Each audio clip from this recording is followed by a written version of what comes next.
ಇನ್ನು ಆದಿಚುಂಚನಗಿರಿ ಏನು ಕಾರ್ಯಕ್ರಮದಲ್ಲಿ ಏನು ಡಿ ಕೆ ಶಿವಕುಮಾರನ್ನ ಆಹ್ವಾನ ಮಾಡಿದ್ರು, ಆ ಕಾರ್ಯಕ್ರಮಕ್ಕೆ ಆಹ್ವಾನ ಕೊಟ್ಟಿದ್ರು, ಆಹ್ವಾನ ಕೂಡ ನೀಡಿದ್ರು. ಸೊ ಈ ಕುರಿತಾಗಿ ಆ ಕಾರ್ಯಕ್ರಮದಲ್ಲಿ ನರೇಂದ್ರ ಮೋದಿಜಿ ಅವರು ಕೂಡ ಆ ಕಾರ್ಯಕ್ರಮಕ್ಕೆ ಮುಖ್ಯ ಅತಿಥಿಯಾಗಿ ಪಾಲ್ಗೊಂಡಿದ್ರು. ಆದ್ರೆ ಡಿ ಕೆ ಶಿವಕುಮಾರ್ ಅವರು ಆ ಕಾರ್ಯಕ್ರಮದಲ್ಲಿ ಗೈರು ಹಾಜರಾಗಿತ್ತು ಅಂತ.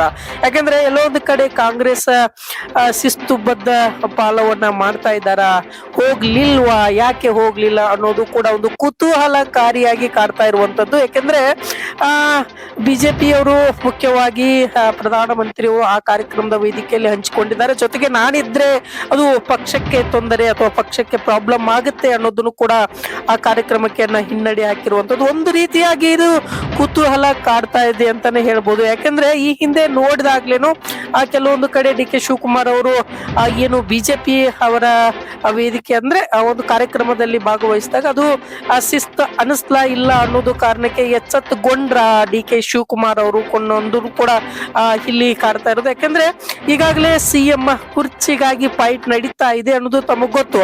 ಆದ್ರೆ ಇದು ಆದಿಚುಂಚನಗಿರಿ ಐತಿಹಾಸಿಕ ಒಂದು ಮಠದ ದೇವಸ್ಥಾನದ ಕಾರ್ಯಕ್ರಮಕ್ಕೆ ಏನು ಮೋದಿ ಅವರು ಆಗಮಿಸ್ತಾರೆ, ಅಂದ್ರೆ ಪ್ರಧಾನಮಂತ್ರಿ ಅವರು ಆಗಮಿಸ್ತಾರೆ. ಆದ್ರೆ ಡಿ ಕೆ ಶಿವಕುಮಾರ್ ಅವರಿಗೂ ಕೂಡ ಆಹ್ವಾನ ಇತ್ತು, ವಿಶೇಷವಾದ ಆಹ್ವಾನ ಇತ್ತು. ಆದ್ರೂ ಕೂಡ ಆ ಕಾರ್ಯಕ್ರಮಕ್ಕೆ ಹೋಗಿಲ್ಲ ಡಿ ಕೆ ಶಿವಕುಮಾರ್ ಅನ್ನೋದನ್ನು ಕೂಡ ಇಲ್ಲಿ ಒಂದು ರೀತಿ ಕುತೂಹಲ ಕಾಡ್ತಾ ಇರೋದು. ಇನ್ನೊಂದು ರೀತಿ ಯಾಕೆ ಹೋಗಿಲ್ಲ ಅನ್ನೋದನ್ನು ಕೂಡ ಒಂದು ಪ್ರಶ್ನೆ ಕಾಡ್ತಾ ಇದೆ ಅಂತಾನೆ ಹೇಳ್ಬೋದು. ಎಲ್ಲೊಂದು ಕಡೆ ಪಕ್ಷದ ಶಿಸ್ತು ಬದ್ಧತೆಯನ್ನ ಕಾಪಾಡ್ಕೊಂಡಿರೋದಕ್ಕಾಯ್ತಾ ಅಥವಾ ಕೆಲವೊಂದು ವಿಚಾರಕ್ಕಾಗಿ ನಿಲ್ಲುವಂತದ್ದು ಆಯ್ತಾ ಅನ್ನೋದನ್ನು ಕೂಡ ನಾವು ನೋಡ್ತಾ ಇರ್ಬೋದು. ಈಗ ದೃಶ್ಯದಲ್ಲಿ ತಾವು ನೋಡ್ತಾ ಇದ್ದೀರಾ, ಮೋದಿಜಿ ಅವರು ಆ ಕಾರ್ಯಕ್ರಮದಲ್ಲಿ ಭಾಗವಹಿಸಿ ಸನ್ಮಾನ ಸ್ವೀಕರಿಸುವಂತದ್ದು ಕೂಡ ಇತ್ತು ಪೂಜ್ಯರ ಕಡೆಯಿಂದ.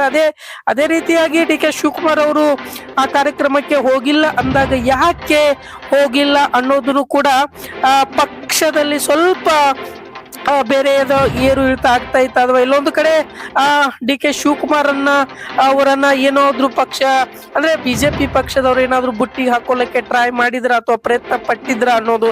ಯಾಕೆಂದ್ರೆ ಈಗಾಗಲೇ ಸಿಎಂ ಕುರ್ಚಿಗಾಗಿ ಗುದ್ದಾಟ ನಡೀತಾ ಇರೋದು ತಮಗೆಲ್ಲ ಗೊತ್ತಿರುವಾಗದ ಅಂತದ್ದು. ಆದ್ರೆ ಈ ರೀತಿ ಆಗ್ತಾ ಇದೆ ಅನ್ನೋದನ್ನು ಕೂಡ ನಾವು ಕಂಡು ಬರ್ತಾ ಇದ್ವು. ಆದ್ರೆ ಈ ಒಂದು ವೇದಿಕೆ ಕಾರ್ಯಕ್ರಮ ಎಲ್ಲೋ ಒಂದು ಕಡೆ ಅನುಮಾನ ಮಾಡುವಂತ ಒಂದು ಪ್ರಶ್ನೆ ಕಾಡ್ತಾ ಇದೆ ಅಂತಾನೆ ಅನ್ಬೋದು. ಯಾಕೆಂದ್ರೆ ಈ ರೀತಿಯಾಗಿ ಮುಂದುವರೆದ್ರೆ ಅಥವಾ ಯಾಕೆ ಈ ರೀತಿ ಆಯ್ತು, ಪ್ರಧಾನಿ ಅವರು ವೇದಿಕೆ ಮೇಲೆ ಇದ್ದಿದ್ದಕ್ಕೆ ಹೋಗ್ಲಿಲ್ವಾ ಅಥವಾ ಬೇರೆ ಒಂದು ಏನಾದ್ರೂ ಕೆಲಸ ಕಾರ್ಯಗಳ ಇತ್ತ ಅನ್ನೋದನ್ನು ಕೂಡ ಇಲ್ಲಿ ಕಾಣ್ಬೋದು ಅಂತಾನೆ ಹೇಳ್ಬೋದು. ಯಾಕೆ ಈ ರೀತಿ ಆಗ್ತಾ ಇದೆ ಅಂದಾಗ ಒಂದು ಅನುಮಾನ ಮತ್ತು ಇನ್ನೊಂದು ಕುತೂಹಲ ಕಾಡ್ತಾ ಇರುವಂತದ್ದು. ಇದು VMTV ಕರ್ನಾಟಕದ ಬಿಗ್ ಎಕ್ಸ್ಕ್ಲೂಸಿವ್